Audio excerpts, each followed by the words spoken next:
Let me start with a moment that changed how I see the world. A few years ago, I was standing at a construction site at dawn. The air was thick with silence and steel. Floodlights hummed against the early sky. Concrete reflected a faint silver glow. Silver columns rose like unfinished thoughts. There were no slides, no applause, just a crew that measures truth in millimeters. Besides me stood a foreman, 30 years in the trade, hands marked by time. We had given him a mobile tablet with construction software powered by artificial intelligence.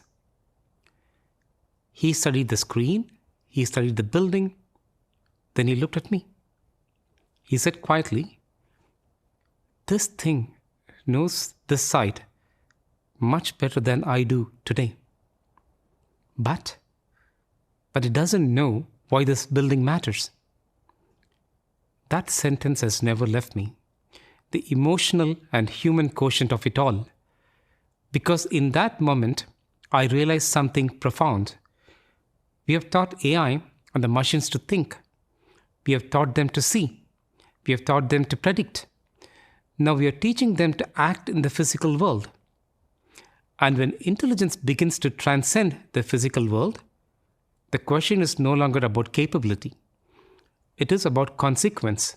Because when intelligence can move steel, alter blood, shape cities, and influence lives, we must decide who stands behind its decisions, who bears it, who shapes it, who answers for it when intelligence touches reality. This is not about AI and intelligent machines replacing humans. It is about what happens when intelligence steps into the world besides us. My name is Senthil Kumar. I am the Chief Technology Officer of Slate Technologies, where we build systems, AI systems for the built environment. I also serve as a senior advisor to the United Nations on AI and to Celesta Capital, a venture firm where I work alongside industry visionaries and Nobel laureates to identify and invest in the next generation of deep technologies that deserve to scale. I share this not as a credential, but as a confession. I'm one of those people building such systems that I was referring to, and that means I'm one of the people who must take responsibility and be answerable for what they do. Well, it's a privilege to share my thoughts on something that is shaping up, that is far more consequential, far more exciting than any single technology that is bound to impact humanity, and something that I have the privilege of directing and working on in my sphere.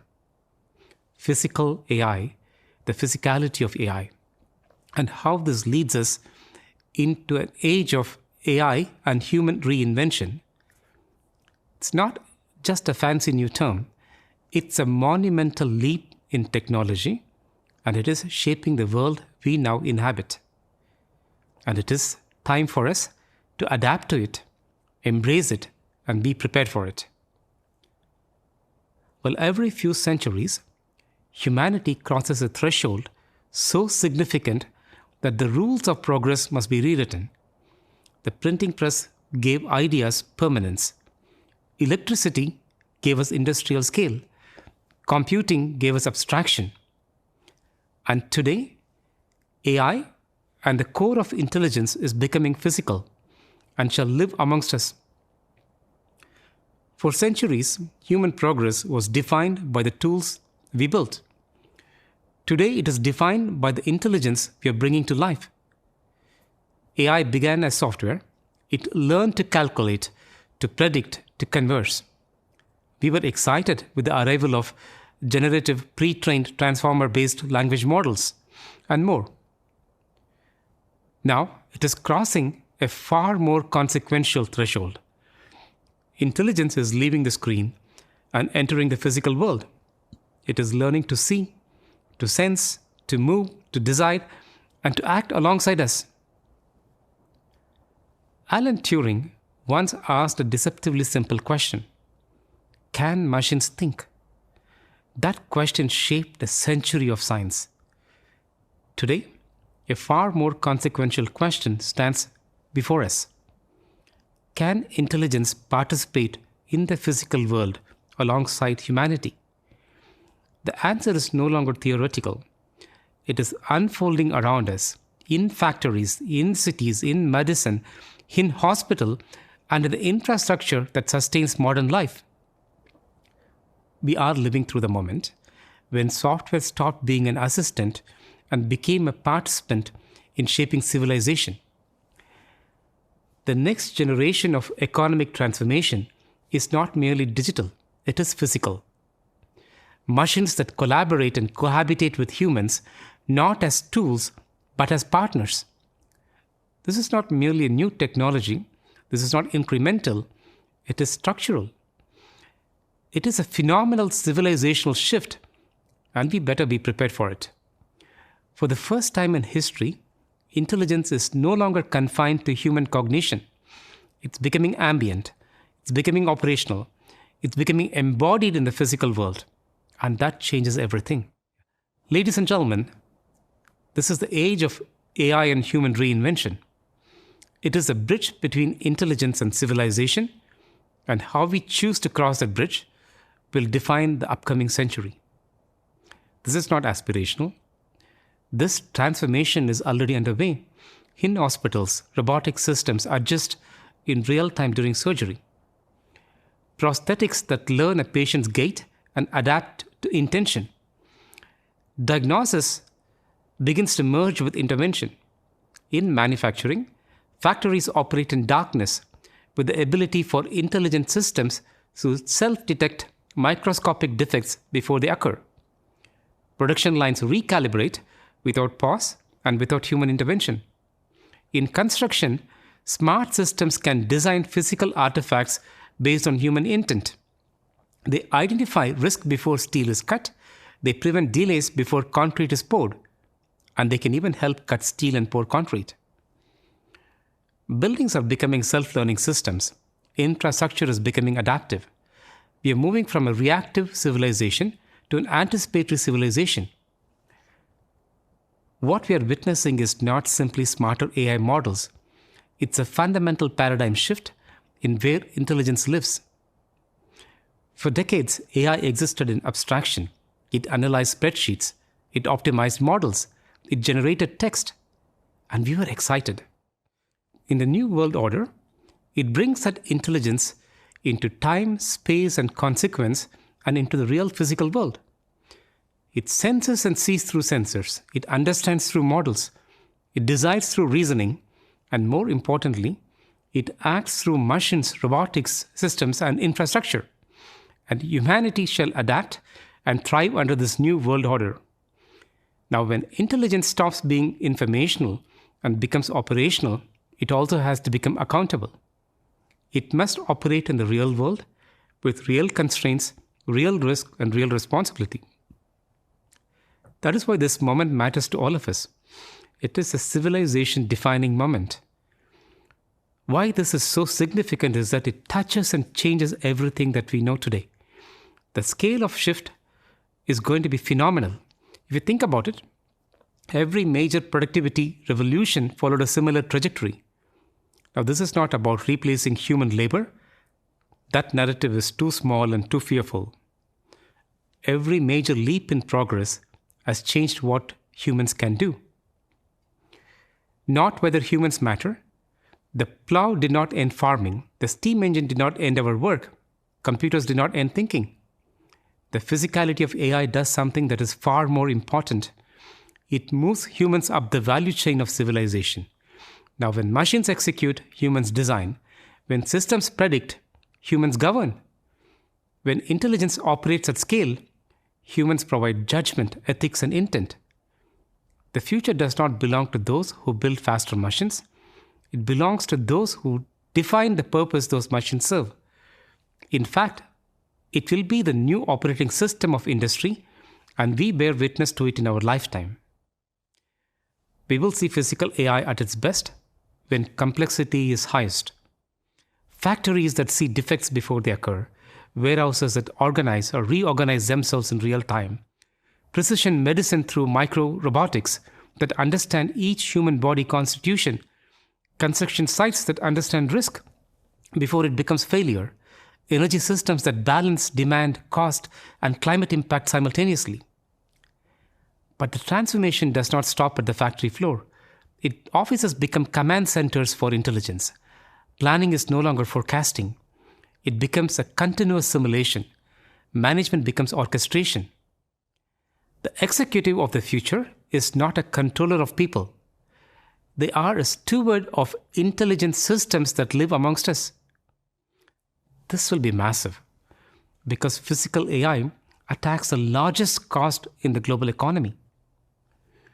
Now, if you think about it, the largest cost in the global economy are not materials or capital.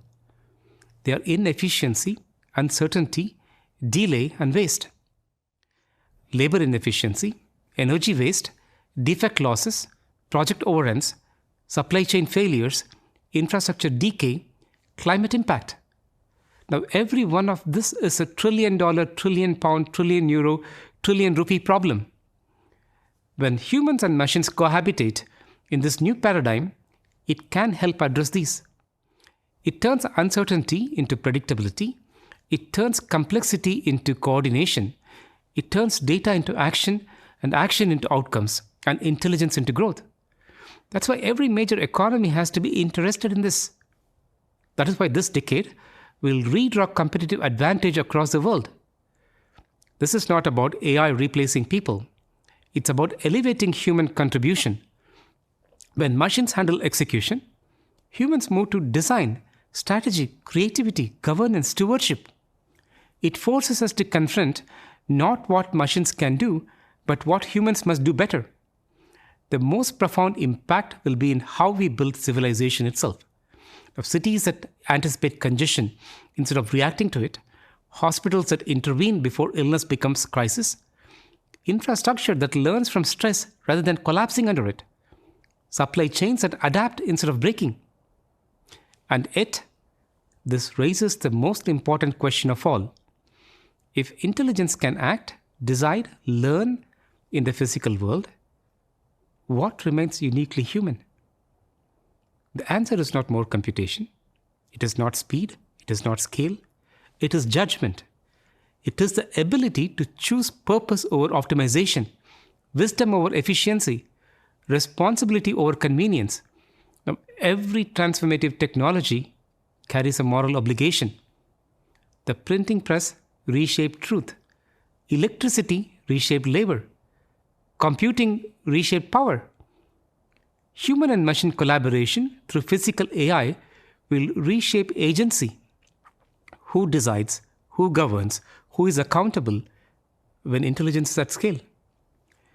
These are not technical questions, these are leadership questions. And they belong to this generation, they belong to you and me.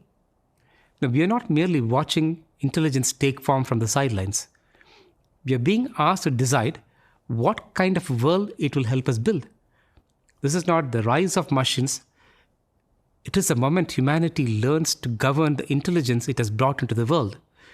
The age ahead will not be defined by how intelligent our systems become, but by how wisely we choose to live alongside them.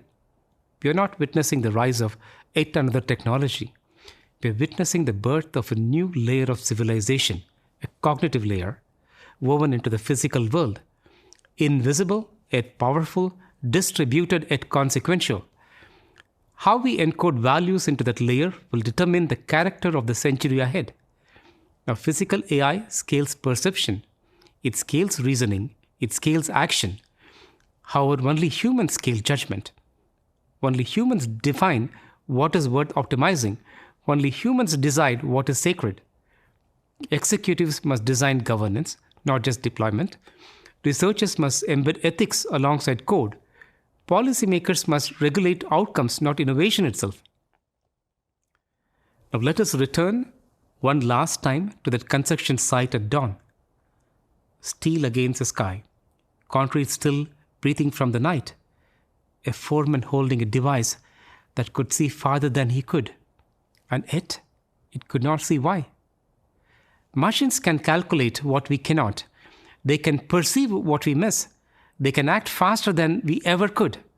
But they do not decide what is sacred. They do not decide what is worth building.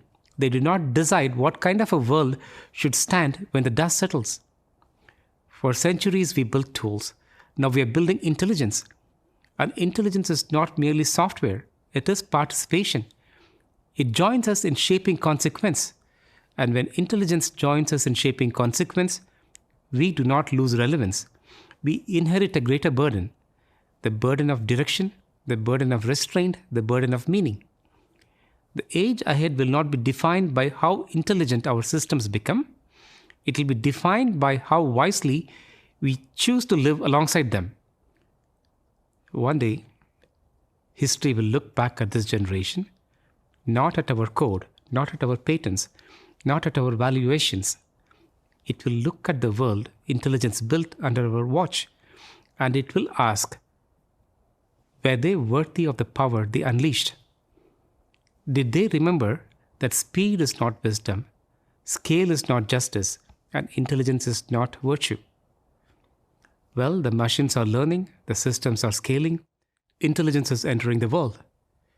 Now it is our turn to design, to govern, to elevate, to ensure that when intelligence touches reality, it does so in service of something profoundly, unmistakably human. Well, the age of AI has begun. Let the age of human wisdom rise with it. Thank you.